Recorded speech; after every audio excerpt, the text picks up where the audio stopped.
parlent ne sont-ils pas tous galiléens? Et comment les entendons-nous dans notre propre langue à chacun, dans notre langue maternelle? Parthes, Médès, Élamites, ceux qui habitent la Mésopotamie, la Judée, la Cappadoce, les Ponts, l'Asie, la Phrygie, la Pamphylie, l'Égypte, les territoires de la Libye voisine de Cyrène, et ceux qui sont venus de Rome, juifs et prosélytes, crétois et arabes. On peut y aller 42 jusqu'à 42, 47. 42, 47. 47. Yeah.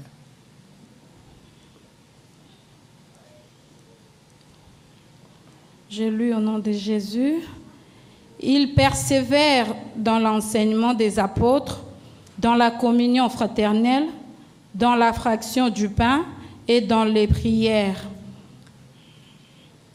Et jusqu'à 47? 47, yeah. La crainte s'emparait de chacun et il se faisait beaucoup de prodiges et de miracles par les apôtres. Tous ceux qui croyaient étaient dans le même lieu et ils avaient tout en commun. Ils vendaient leurs propriétés et leurs biens et ils en partageaient les produits entre tous selon les besoins de chacun. Ils étaient chaque jour tous ensemble assidus au temple. Ils rompaient les pains dans les maisons et prenaient leur nourriture avec joie et simplicité de cœur, louant Dieu et trouvant grâce auprès de tout le peuple. Et leur Seigneur ajoutait chaque jour à l'Église ceux qui étaient sauvés. Amen. Amen. Je pense 1 Corinthiens 12, 5 à 11, on peut lire à la maison, ça parle de don de l'esprit. Amen. Bien-aimés dans le Seigneur, en méditant ce passage, j'ai compris une chose, que pour qu'une église soit puissante, il faut qu'il y ait la manifestation de don de l'esprit. Bien-aimés, comprenez, Jésus-Christ lui-même, qui était avec les disciples, j'ai compris une chose. Jésus va le demander de rester encore à Jérusalem et d'attendre le Saint-Esprit. Bien-aimé, Jésus-Christ savait qu'il y avait une limite. Alléluia. Pendant qu'il était avec eux, ils étaient en sécurité. Alléluia. Mais il devait maintenant accomplir une mission. Et cette mission, ils avaient besoin de l'onction. Ils avaient besoin du Saint-Esprit. Bien-aimés, dans ce dernier temps, si vous suivez très bien les témoignages, ce n'est pas la première fois que j'ai écouté beaucoup de gens, mais moi-même, pendant que je priais une fois en retraite, le Seigneur m'avait montré qu'il revenait. Alléluia. Alors, ces temps de la fin, les personnes qui vont résister, les personnes qui vont tenir, ce sont ces gens remplis du Saint-Esprit. L'église qui va percer, c'est l'église où il y a la manifestation du Saint-Esprit. L'église où le don se manifeste puissamment, c'est cette église qui va se tenir debout et résister aux vents qui viennent. Bien aimé, Jésus lui-même, il leur dit, ne faites pas d'abord un mouvement. N'entrez pas en action avant que le Saint-Esprit ne vous soit donné. En d'autres termes, avant que vous ne soyez baptisés du Saint-Esprit. Parce que lorsque nous recevons Jésus, nous sommes scellés du Saint-Esprit. Parce que le Saint-Esprit, c'est le gage qui fait que nous sommes enfants de Dieu rachetés. C'est pourquoi une fois lorsque j'ai prêché, j'ai dit ceci. L'aimant qui va nous attirer, nous attracter à Dieu lorsque Christ viendra, c'est le Saint-Esprit. Parce que l'aimant n'attracte que ce qui est solide et dur. Alléluia. Comprenez une chose. C'est pourquoi moi j'aime le Saint-Esprit. J'aime vraiment le Saint-Esprit. L'Église d'aujourd'hui a besoin de la manifestation de la puissance de Dieu. Bien-aimés, si nous servons le Seigneur par coutume, par habitude, nous ne serons pas différents de catholiques et de méthodistes. Parce que, pourquoi nous appeler les pentecôtistes? Parce que nous croyons que le Saint-Esprit agit encore aujourd'hui. Parce qu'il y a des gens qui peuvent vous dire que non, ça c'était seulement à l'époque des apôtres et des disciples. Mais laissez-moi vous dire que le Saint-Esprit est encore en action aujourd'hui. Beaucoup de gens demeurent le même. Ils peuvent faire beaucoup d'années dans l'église de Dieu. Ils viennent régulièrement. Ils sont le même parce qu'ils n'ont pas encore atteint ce niveau-là. N'ont pas encore reçu le baptême de l'Esprit. Écoutez, moi je me demande pourquoi Paul demande aux disciples, il parle voir ceux-là qui étaient avec Apollos, il demande, avez-vous déjà reçu le baptême du Saint-Esprit? Je me suis posé des questions. Ces gens-là étaient là en train de servir, ils travaillaient, mais ils lui ont dit que nous n'avons jamais entendu parler même du Saint-Esprit. Et là, Paul a prié. Et le Seigneur Jésus les a baptisés du Saint-Esprit. Parce que celui qui baptise du Saint-Esprit, ce n'est pas l'homme. C'est Jésus. Alléluia. J'aimerais qu'on comprenne une chose. Lorsque nous recevons le Saint-Esprit, lorsque nous sommes baptisés du Saint-Esprit, la première de notre mission que le Seigneur nous donne, c'est d'être ses témoins. Jésus parle, il leur dit, vous recevrez le Saint-Esprit survenant sur vous. La première des choses qu'il leur a dit, vous serez mes témoins. Alléluia. Vous savez, j'ai compris la faiblesse de l'église aujourd'hui. Non pas cette vie de prière. Écoutez, lorsque vous êtes baptisé du Saint-Esprit, le Saint-Esprit va amener la soif en vous de prier. Le Saint-Esprit va pousser. Parce que, en fait, ce qui est de l'esprit ne se nourrit que ce qui est de l'esprit. Et ce qui est de la chair ne se nourrit que ce qui est de la chair. Bien-aimé, lorsque tu es baptisé du Saint-Esprit, tu auras la soif de venir écouter la parole de Dieu, l'enseignement, pour que tu croisses. Amen. Alléluia. Bien-aimé, ne vous étonnez pas qu'un jour, lorsque Jésus vienne, qu'il vous dise qu'il ne vous connaît pas. Alléluia. Ce n'est pas le fait que je vienne à l'église régulièrement qu'on a un côte à l'ol. Ce n'est pas ça.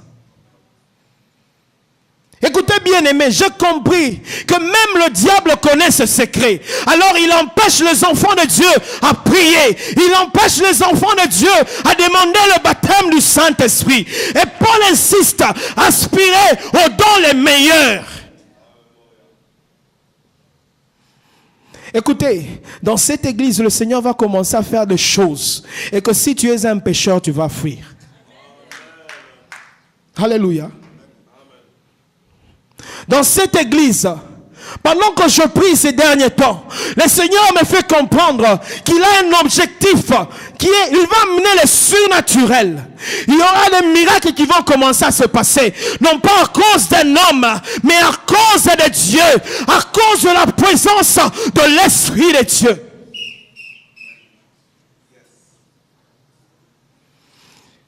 Ils étaient dans la chambre haute, comme tout autre homme. Ils avaient peur sûrement de quitter et d'aller annoncer la parole de Dieu. Mais lorsque le Saint-Esprit est descendu sur eux, ils sont sortis. Vous savez, la première manifestation de l'Esprit, c'est le parler en langue. Lorsque vous êtes baptisé du Saint-Esprit, Parce que si nous lisons dans les actes des apôtres, lorsqu'ils étaient baptisés, la Bible nous dit que de langues comme de feu étaient descendues sur eux. Et ils ont commencé à parler en de nouvelles langues. Écoutez, en ce temps-là, ceux-là, des étrangers qui étaient là, ils les ont écoutés. Sûrement, je pense, je ne sais pas quelle langue Paul parlait, mais il était en train de prêcher dans cette langue. Et les gens étaient convertis. Alléluia. Au fait, lorsque le Saint-Esprit descend, il n'y a pas le calme, mais il y a du bruit. Alléluia. Un bruit spirituel. Un bruit qui amène le réveil. Nous voulons que dans nos vies, qu'il y ait un réveil spirituel. Parce que lorsque le Saint-Esprit, nous sommes baptisés du Saint-Esprit, le Saint-Esprit amène un réveil spirituel. Parce qu'en ce jour-là, je suis sûr, à Jérusalem, il y a eu un réveil. Il y a eu un réveil. On a dit il y avait le charisme quelque part. Il y a de ceux-là qui étaient différents de scribes. Ils étaient différents de pharisiens. Parce qu'ils étaient saisis par le Saint-Esprit. Écoutez, la parole ou l'évangile ne réside pas seulement en des discours, mais en la démonstration de la puissance de Dieu. Et tu ne peux le faire si tu n'es pas rempli du Saint-Esprit. Vous savez, on a grandi dans certaines écoles catholiques, là où chaque fois lorsqu'il y avait des fêtes de Don Bosco, il y avait beaucoup de fêtes là. Des fois, on nous obligeait d'entrer dans des églises. Et le prêtre est en train seulement de vous lire. Il est en train seulement de lire. Mais vous ne sentez pas la vie. Vous ne sentez pas l'esprit. Bien-aimé, le Saint-Esprit, je l'aime parce qu'il nous fait du bien. Le Saint-Esprit, lorsqu'il descend, bien-aimé, je ne pense pas comme un homme. Je ne parle pas comme un homme. Vous savez, à un certain moment, tu risques de commencer. Je me souviens lorsque le Seigneur me saisissait, la première fois que j'ai reçu le baptême du Saint-Esprit, mes frères et sœurs, ceux-là qui priaient avec moi, ils me disaient, oh frère Jeff, tu étais comme un bulldozer. Pourquoi? Ce n'était pas moi, c'était le Saint-Esprit. Écoutez, lorsque le Saint-Esprit m'a saisi, il y a une chose que j'avais peur. Quelqu'un pouvait entrer comme ça. Tellement que j'étais petit, j'étais encore jeune. C'est comme si je lisais ce que la personne a dans la pensée. Et je commençais à avoir peur. Ça, c'est le don de la parole de connaissance. Alléluia. La parole de connaissance, quelqu'un peut pécher. Lorsque la personne s'approche de vous, le Seigneur vous révèle cela. Alléluia. Parce que des fois, on fait la confusion entre la parole de connaissance et le don de prophétie. Il y a une différence entre ces choses. Nous avons le don de puissance, qui sont les dons de miracles, de prodiges, de guérison. Et il y a aussi les dons de révélation, entre autres la parole de sagesse, la parole de connaissance. Et maintenant le don d'inspiration, c'est la prophétie. Alléluia. Parce que là le Seigneur vous inspire. Parce qu'un prophète, vous savez, le don c'est comme un outil. Mais lorsque quelqu'un a le ministère de prophète, c'est un métier. Alléluia. Dans l'outil, on peut te donner, tu ne l'as pas en permanence. Mais celui qui est prophète, qui a le ministère de prophète, bien aimé, il a en permanence cela. Parce que c'est ça son métier. Si je suis ingénieur, c'est ça mon métier. On ne va rien enlever en moi. Si on m'appelle pour faire quelque chose, je vais le faire. Et le prophète ne parle pas seulement localement. Le prophète, c'est un prophète qui parle des nations, pour les nations. Alléluia. Si tu es localement, il faut faire la différence entre le don de prophétie et avoir le ministère prophétique. Alléluia. C'est très important. Bien-aimé, lorsqu'ils étaient ensemble, le Saint-Esprit les a saisis. Qu'est-ce qui s'est passé? Il y a eu la manifestation du surnaturel. Parce que tout c'était naturel. Amen. Naturellement, nous sommes limités. Naturellement, nous ne pouvons pas faire certaines choses. Écoutez, naturellement, tu ne peux pas dire une parole de connaissance ou de sagesse à quelqu'un. Il faut l'intervention du Saint-Esprit. Écoutez, le Saint-Esprit a amené le réveil. Il a amené le réveil à Jérusalem. Et là maintenant, les disciples étaient libres d'apporter la parole de Dieu. Ils étaient devenus de véritables témoins de Christ. Écoutez, je ne sais pas, j'aime tellement le Saint-Esprit que le Saint-Esprit peut te demander de faire quelque chose. Pour ceux-là qui sont souvent connectés, si tu ne le fais pas, tu regrettes après. Alléluia. Si tu es vraiment connecté au Saint-Esprit. Depuis un certain moment, je commençais à dire, Seigneur, rends-moi très sensible au Saint-Esprit. Parce que si je ne suis pas sensible, je peux rater une bénédiction, je peux rater une mission que le Seigneur me donne d'accomplir. Et ça souvent, c'est ceux-là qui sont connectés au Saint-Esprit qui le sentent. Lorsque le Saint-Esprit te dit de faire quelque chose et tu ne le fais pas, des fois tu rentres en prière, tu pleures devant de Dieu. Parce que le Seigneur te l'a révélé. Écoutez, l'Église, nous avons besoin de dons de l'Esprit. Que le peuple de Dieu soit baptisé du Saint-Esprit. La Bible nous dit que ces gens, lorsqu'ils étaient baptisés du Saint-Esprit, ils avaient la soif de la parole de Dieu. Ils avaient la soif d'être enseignés. Bien-aimé, tu ne peux pas être à l'église, tu es le même hier, aujourd'hui, éternellement. Il n'y a que Dieu qui est le même hier, aujourd'hui, éternellement, parce qu'il se suffit. J'ai besoin d'une nourriture spirituelle. J'ai besoin qu'on m'enseigne aussi. J'ai besoin que je découvre les choses, que je médite la parole de Dieu. Et que cela puisse m'amener à croître. Une autre chose, lorsque le Saint-Esprit descend en vous, il y a la crainte. Tu commences à marcher dans la crainte de Dieu. Le Saint-Esprit ne peut pas être en toi et tu es à l'aise dans le péché. Le Saint-Esprit ne peut pas être en moi et je suis à l'aise dans le péché. Comment est-ce que je peux dire que j'ai le Saint-Esprit si je n'aime pas mon frère, ma soeur? Alléluia. J'ouvre une parenthèse. Lorsque tu as des problèmes avec une personne, si tu as le don de prophétie, ne prophétise pas. Alléluia. C'est très important. Parce que tu risques de ne pas discerner ta pensée et la pensée de Dieu. Ça, c'est très important pour ceux-là qui ont le ministère, qui ont ce don-là, qui sont des prophètes. Parce que c'est dangereux.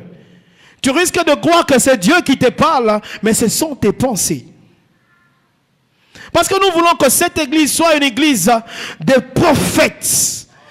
L'église où nous voyons la manifestation de dons de l'esprit. Nous devons connaître comment nous gérer. Vous savez, à chaque fois, lorsque le Seigneur me parle, deux fois il arrive, je résiste. Il arrive je résiste. Deux fois, j'ai dit, Seigneur, montre-moi un signe. Il y a eu seulement ce mardi. Le Seigneur m'a mis quelque chose à cœur. J'ai dit, Seigneur, il ne faut pas que ce soit mes pensées. Mais j'aimerais qu'un signe se manifeste. Et pendant qu'on priait, le signe que j'avais donné, j'avais demandé à Dieu s'est manifesté. Là, maintenant, j'ai parlé. Alléluia. Donc c'est très important pour les gens qui ont le don de l'esprit de comprendre ces choses. Parce que c'est là que le diable s'infiltre. C'est là que le diable dérange même ce qui est précieux. Écoutez, le don de l'Esprit, c'est tellement précieux pour l'Église. Et le Seigneur en a besoin. Et l'Église en a besoin. Et c'est difficile pour quelqu'un qui passe le temps dans la prière de taper à côté. Non, non, non, non, non. Et puis vous allez voir un vrai prophète ou une vraie prophète. Les choses qu'elle dit, ça s'accomplit. Et les choses qu'elle va dire, ça rencontre la parole de Dieu. La prophétie ne peut pas aller en dehors de ce qui est de la parole. Alléluia. Peuple de Dieu, comprenez. Ne pense pas que si tu restes à la maison et tu ne cherches pas Dieu, tu ne veux pas être enseigné, tu vas recevoir ce don-là. Bien-aimés, lorsqu'ils étaient dans la chambre haute, ils étaient en train de prier. Ils étaient en train de chercher Dieu. Il y avait la communion fraternelle.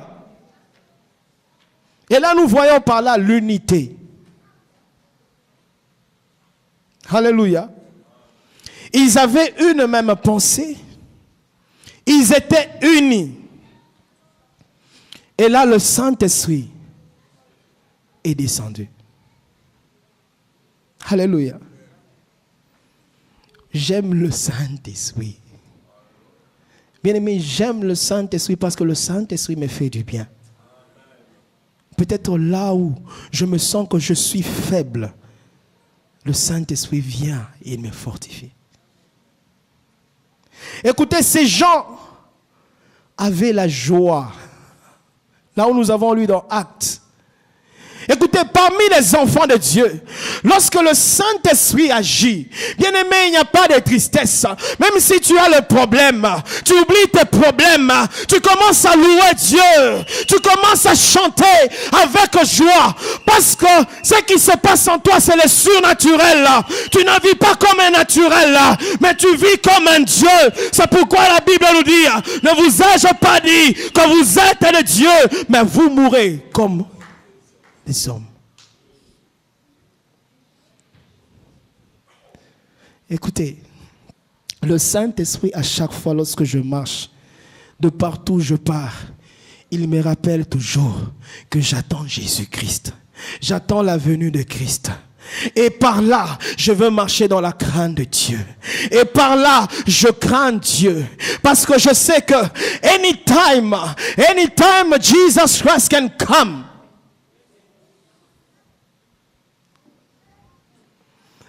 Vous savez, les messages qui se passent, please, l'église de Dieu, faisons attention. Soyons sensibles à ce que le Saint-Esprit nous parle.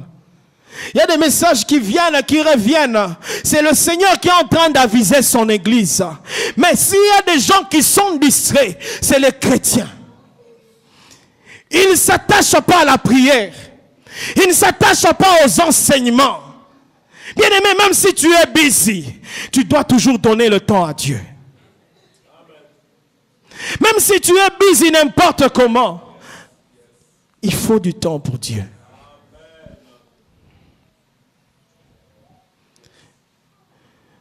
J'ouvre une parenthèse.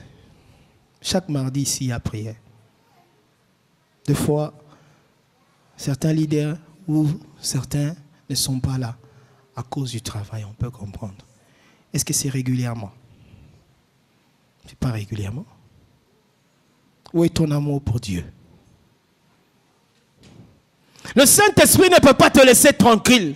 Toi, tu es là à la maison, tu ne fais rien. Tu as les possibilités de venir et prier. Bien-aimé, je me demande c'est quel esprit qui te dirige. S'il vous plaît, peuple de Dieu. Lorsque l'église, la première église, ils étaient ensemble, ils priaient ensemble et il y avait la manifestation du Saint-Esprit. C'est pourquoi nous avons dans nos églises des bébés spirituels éternels. Alléluia. Vous savez, il y a un homme de Dieu que le pasteur avait invité, il nous avait parlé de la nourriture. Du lait. Moi, j'étais là. j'ai dit que le Seigneur est en train de prophétiser. Mais beaucoup de gens, lorsque vous suivez les messages, tellement que vous êtes habitués, écoutez, on ne s'habitue pas à Dieu. Lorsque tu t'habitues à Dieu, c'est devenu dangereux. Parce que Dieu, en même temps, il est amour, mais en même temps, il est fait dévorant. Écoutez, ne vous habituez pas à Dieu. Ne vous habituez pas à venir dans la présence de Dieu. Ah non, parce que Papa Jeff me connaît, moi je viens. Parce que le pasteur est là. Pasteur Claude, maman Émilie, maman Annie, papa Calex. Vous venez. Oh, ces jours-là, ils ne seront pas là. Tu seras toi-même devant le trône. Parce que le salut est individuel. Bien-aimés, je ne veux pas beaucoup traîner. Mais j'aimerais seulement vous dire une chose. Aimez le Saint-Esprit. Parce que le baptême du Saint-Esprit amène un changement. Il amène le surnaturel. Bien-aimé, je ne sais pas ce que tu as déjà senti en toi depuis que tu as crié le Seigneur. Parce que moi, il m'arrive, je me sens autrement. Je me sens autrement. Dans un besoin, tellement que le Saint-Esprit me saisit. Tellement que le Saint-Esprit m'amène dans d'autres dimensions. Bien-aimé, de fois aux alanapo sarobi matin en prière, hein, tu n'auras pas envie de quitter l'endroit où vous êtes en prière.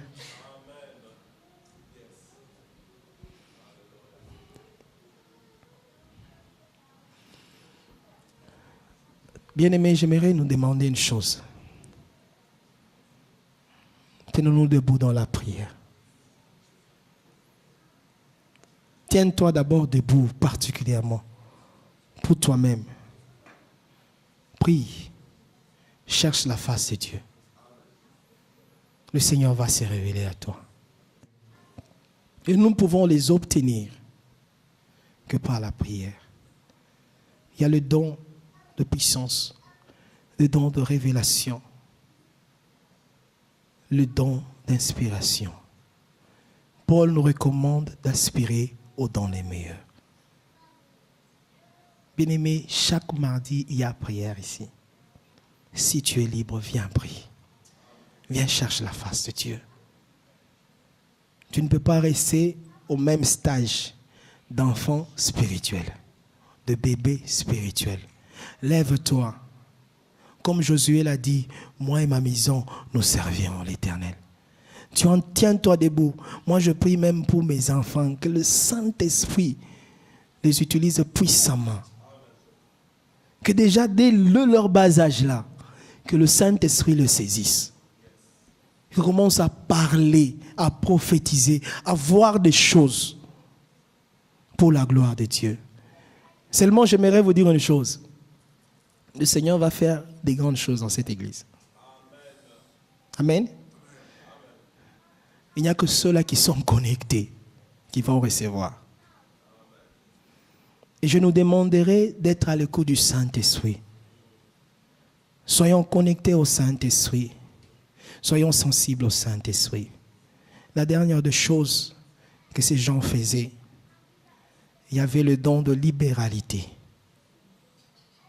Il y avait l'amour au milieu de Dieu, au milieu d'eux. Bien-aimé, lorsque tu viens à l'église, considère l'amour de Dieu. Sers le Seigneur, non pas toi-même, mais avec ce que tu as aussi. Alléluia. Que le Saint-Esprit nous parle. Que même pendant que tu t'endors, que le Saint-Esprit te parle. Que le Seigneur bénisse sa parole. Est-ce que nous pouvons acclamer le roi des rois? Est-ce que nous pouvons acclamer le Seigneur? Si on peut nous emmener des paniers d'offrandes. Le communiqué. Est-ce qu'on peut encourager pendant qu'elle s'avance?